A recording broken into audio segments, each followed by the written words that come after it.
தினமும் காலையில் விளக்கு போடுவதால் ஏற்படும் பலன்களை இந்த வீடியோவில் பார்க்கலாம். ஸ்கிப் பண்ண வேண்டாம். முடியும் ஃப்ரெண்ட்ஸ், எல்லோரும் எப்படி இருக்கீங்க? நல்லா இருக்கீங்களா? இன்றைக்கி நான் ஆடி அமாவாசைனால கோயிலுக்கு போயிட்டு வந்தேங்க. திண்டுக்கல்ல இருக்க பத்திரகாளி அம்மன் கோயிலுக்கு தான் போயிட்டு வந்தேன். அங்கே வந்து மாதம் நான் அமாவாசை டயத்தில் போகிறது வழக்கங்க. அது போனால் எனக்கு கொஞ்சம் மைண்டு ஃப்ரீயாகும், மனசு நிம்மதியாக இருக்கும், குடும்பத்தில் கஷ்டங்கள் குறையும், குடும்பத்தில் இருக்க பிரச்சனைகள் குறையும். அப்படிங்கிறதுனால நான் ஒரு நம்பிக்கையாக அந்த கோயிலுக்கு போயிட்டு வருவேன். கண்டிப்பாக நாங்கள் போகிறதுனால எனக்கு நல்லதான், எல்லாமே பாசிட்டிவாக தான் நடந்திருக்கு. நான் என்ன நினைக்கிறோமோ அது நடந்திருக்கு.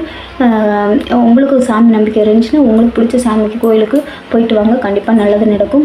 அப்புறம் இன்னொரு விஷயம் நான் இதில் ஷேர் பண்ண விரும்புகிறேன். என்னன்னா, எனக்கு மனசு கஷ்டமாக இருக்கும்போது, கவலையாக இருக்கும்போது, மன நிம்மதி இல்லாமல், மன உளைச்சலில், குடும்பத்தில் பிரச்சனை இருக்குது, பிள்ளைகளுக்கு உடம்பு முடியாமல் போயிடுது, குடும்பத்தில் இருக்கவங்களுக்கு உடம்பு முடியாமல் போயிடுது, ஒரு நிம்மதியே இல்லை, எல்லாமே நெகட்டிவாக நடக்குது, பிரச்சனையாகவே இருக்குது அப்படின்னு நினச்சிங்க, குடும்பத்தில் சந்தோஷமே இல்லை அப்படின்னு நினச்சிங்கன்னா, நான் சொல்கிற இந்த ஒரு விஷயத்த பண்ணுங்கள். கண்டிப்பாக உங்கள் வாழ்க்கையில் மாற்றம் வரும். உங்கள் குடும்பம் சந்தோஷமாக இருக்கும், நிம்மதியாக இருக்கும், குடும்பத்தில் பிரச்சனை எல்லாமே குறைஞ்சி நிம்மதி அடையும். அதுக்கு என்ன பண்ணணும் அப்படின்னா, காலையில் எழுந்திரிச்சு நான் என்ன பண்ணுவேன் அப்படின்னா, காலையில் 5 மணிக்கு அலாரம் வச்சு எழுந்திரிச்சுவேன். டெய்லியுமே காலையில் 5 மணிக்கு அலாரம் வச்சு எழுந்திரிச்சு என்ன பண்ணுவேன்னா,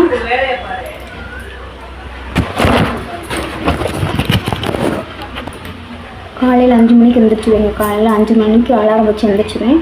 ஆனால் 3லேருந்து 5 மணிக்குள்ளே பண்ணுறது ரொம்ப நல்லது. அப்படி பண்ணுறதுனால நீங்கள் இன்னும் ரொம்ப நல்ல பாசிட்டிவ் எனர்ஜி நம்மளுக்கு கிடைக்குங்கிறது அதிகங்கிறது உண்மையும் கூட. நான் 5 மணிக்கு தான் அலாரம் வச்சு எந்திரிச்சு என்ன பண்ணுவேன்னா, கைகால் மூஞ்சி கழுவிட்டு ஃபேஸ் வாஷ் பண்ணிட்டு ப்ரெஸ் பண்ணிவிட்டு, விளக்கு சட்டி இருக்குல்ல, விளக்கு சட்டியில் டெய்லியுமே சாமி முன்னாடி தீபம் போட்டு வைப்பேன். தீபம் போட்டு வச்சு ஒரு 10 நிமிஷம் நானாக எனக்கு என்னென்ன வேணும், என்னென்ன பிரச்சனை வருது, அந்த பிரச்சனைகளை எப்படி சால்வ் ஆகணும் அப்படிங்கிறதுல என்னோடய குறைகளை பூரா, என்னோடய கஷ்டங்களை பூரா நான் சொல்லி சாமிகிட்ட வேண்டிக்குவேன். இதெல்லாம் இல்லாமல் எல்லாமே நல்லதாக நடக்கணும், குடும்பத்தில் பிரச்சனை இருக்கக்கூடாது, கஷ்டம் இருக்கக்கூடாது, கவலை இருக்கக்கூடாது, மன நிம்மதியை கொடுங்க, குடும்பத்தில் சந்தோஷத்தை கொடுங்க அப்படின்னு சொல்லிட்டு, என் பிள்ளைகளுக்கு நல்ல படிப்பை கொடுங்க அப்படிங்கிறதெல்லாம் நினச்சி நான் சாமிகிட்ட வேண்டிக்குவேன். நான் என்னெல்லாம் நினைக்கிறேனோ அதெல்லாம் எனக்கு எல்லாமே நடந்திருக்குங்க. பாசிட்டிவாக எல்லாமே நடந்திருக்குது. அதாவது என்றைக்கெல்லாம் நான் விளக்கு போகிறேன்னா அன்றைக்கி நாள் சந்தோஷமாகவும் நிம்மதியாகவும் நல்ல ஹாப்பியாகவும் தான் இருந்திருக்கு. எல்லாமே நடக்கிறது கூட நல்லதாகவே நடந்திருக்கு.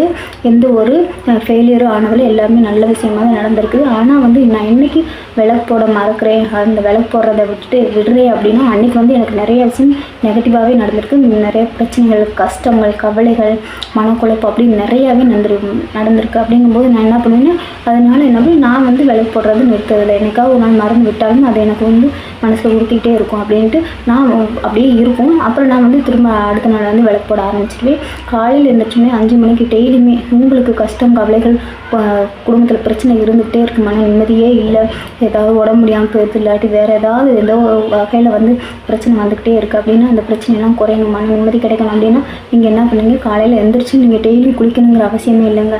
சரிங்களா? உங்கள் முகம் கைகளை கழுவிட்டு நீங்கள் சாமி முன்னாடி உட்காந்து நீங்கள் விளக்கு போடுங்க. விளக்கு போட்டு உங்கள் மனசில் இருக்க கஷ்டம், கவலை, குறை எல்லாத்தையுமே சொல்லி சாமிக்கிட்ட சொல்லிடுங்க. சரிங்களா? அதாவது தாங்க முடியாத விஷயங்கள் எவ்வளோ மன வேதனையாக இருந்தாலும் சரி, சாமிக்கிட்ட சொல்லி நீங்கள் விளக்கு போட்டு சாமிக்கிட்ட சொல்லி அழுங்க. கண்டிப்பாக உங்களுக்கு அதுக்கான தீர்வு கிடைக்கும். நீங்கள் அதை தொடர்ந்து பண்ணிக்கிட்டே இருங்க. நீங்கள் அந்த விளக்கு போடுறது தொடர்ந்து பண்ணிக்கிட்டே இருந்தீங்கன்னா உங்கள் குடும்பத்தில் பிரச்சனை குறையும். நீங்கள் என்ன நினச்சி வேண்டுங்களோ அது கண்டிப்பாக நடக்கும். குடும்பத்தில் பிரச்சனை இல்லாமல், கஷ்டம் இல்லாமல், கவலை இல்லாமல், குடும்பத்தில் எப்பயுமே சந்தோஷமாக, அதாவது ஒரு குடும்ப பிள்ளைகளுக்கு உடல் நல சுகத்தோட, பிள்ளைகள் நல்லா படிக்கிறது, எல்லாமே நம்ம என்ன வேண்டுமோ எல்லாமே கண்டிப்பாக. ஒரு பெரிய கடன் பிரச்சனை இருக்குது, அந்த கடன் பிரச்சனை தீரணும் அப்படின்னு நீங்கள் வேணும்னால் கண்டிப்பாக அந்த கடன் பிரச்சனை தீர்ந்துருங்க. அதை நீங்கள் தொடர்ந்து பண்ணிகிட்டே இருக்கணும். சரிங்களா? அப்படி பண்ணிகிட்டே இருந்தீங்கன்னா கண்டிப்பாக உங்களுக்குள்ளே ஒரு என்ன சொல்கிறதுன்னா, ஒரு அந்த மாற்றம் தெரியாது, உங்களுக்கே தெரியும். சரிங்களா? நீங்கள் ட்ரை பண்ணி பாருங்கள். கண்டிப்பாக டெய்லியுமே விளக்கு போட்டு பாருங்கள். தொடர்ந்து பண்ணிக்கிட்டே இருங்க. உங்கள் மனசில் இருக்கிற கஷ்டங்களை சொல்லுங்கள். கஷ்டங்களை சொல்ல நம்ம கஷ்டம், கவலைகள் எல்லாமே காணாமல் போயிடும். மனசு நிம்மதியாக இருக்கும். நம்ம மனசு நினச்ச குடும்பத்தில் எல்லோரும் ஆரோக்கியத்தோடு, சுகத்தோடு, உடல் நலசத்தோடு, ஆரோக்கியத்தோடு, நீண்ட வாயிலோடு சந்தோஷமாக இருப்பாங்க.